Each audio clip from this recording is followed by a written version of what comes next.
ఈ నెల 12వ తేదీన పౌర్ణమి రోజున చైత్రమాసం శుక్లపక్షం పౌర్ణమి రోజున కొన్ని ప్రాంతాలలో హనుమత్ జయంతి ఉత్సవాన్ని చేసుకుంటూ ఉన్నారు.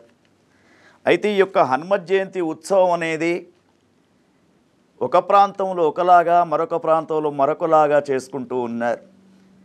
ఎందుకు హనుమంతుని యొక్క జయంతిని చేసుకోవాలి అనే విషయాన్ని ఆలోచించినప్పుడు యత్ర యత్ర రఘునాథ కీర్తనం తత్ర తత్ర కృతమస్తకాంజలిం బాష్పవారి పరిపూర్ణలోచనం మారుతీం నమత రాక్షసాంతకం.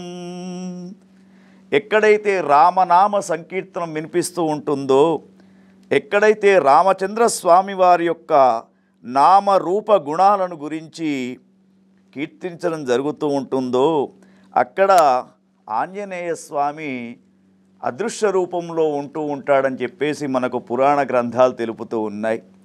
అయితే ఈ యొక్క ఆంజనేయ స్వామి వారి యొక్క జయంతి ఉత్సవాన్ని మరి మనకు పురాణ గ్రంథాలు ఏ విధంగా తెలుపుతూ ఉన్నాయి, ప్రాంతాల వారిగా ఎట్లా చేసుకుంటున్నారనే విషయాన్ని చూసినప్పుడు మరి ఈ ఆంజనేయ స్వామి జన్మించడం అనేది విశేషంగా చెప్తూ ఉంటాం.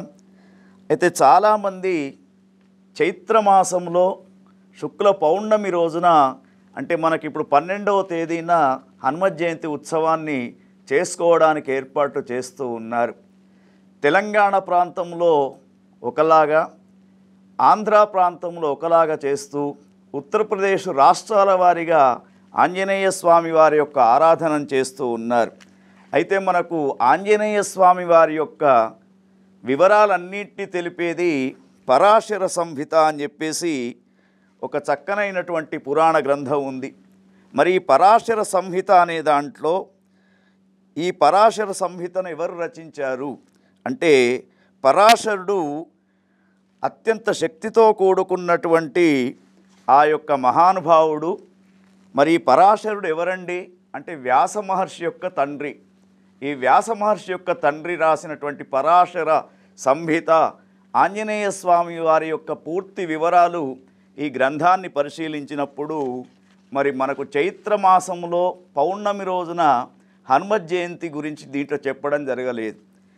మరి మనకు ఉన్నటువంటి పరాశర సంహిత ఆధారంగా వారు చెప్పినటువంటిది ఏమిటంటే, వైశాఖమాసే కృష్ణాయాం దశమీ మంద సంయుతా పూర్వప్రోష్ఠపరాయుక్త తథా వైధృతి సంయుతా తస్యాం మధ్యాహ్న వేళయాం జనయా మాసవైసుతం మహాబలం మహాసత్వం విష్ణుభక్తి పరాజజం.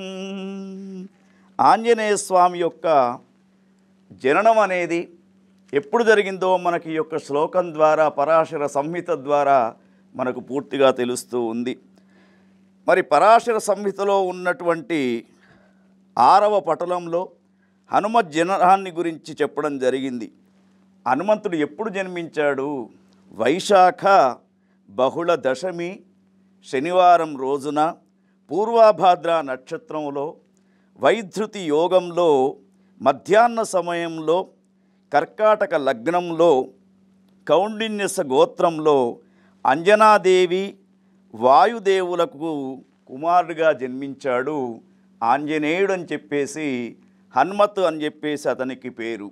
అటువంటి ఆంజనేయ స్వామి యొక్క జననం మరి ప్రాంతాల వారీగా చైత్ర శుక్ల పౌర్ణమి రోజున తెలంగాణ ప్రాంతంలో ఉన్నటువంటి హనుమతు దేవాలయాలలో చేసుకుంటూ ఉన్నారు.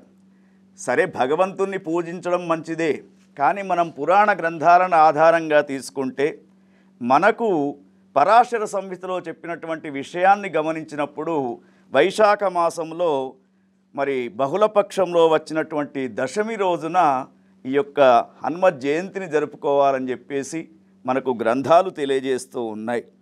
మరి ఈ విధంగా చూసినప్పుడు హనుమత్ జయంతి రోజున ఏమి చెయ్యాలి అంటే, హనుమంతుని యొక్క జననం ఉత్సవాన్ని, జన్మోత్సవ ఉత్సవాన్ని మనం చేసుకోవాలి.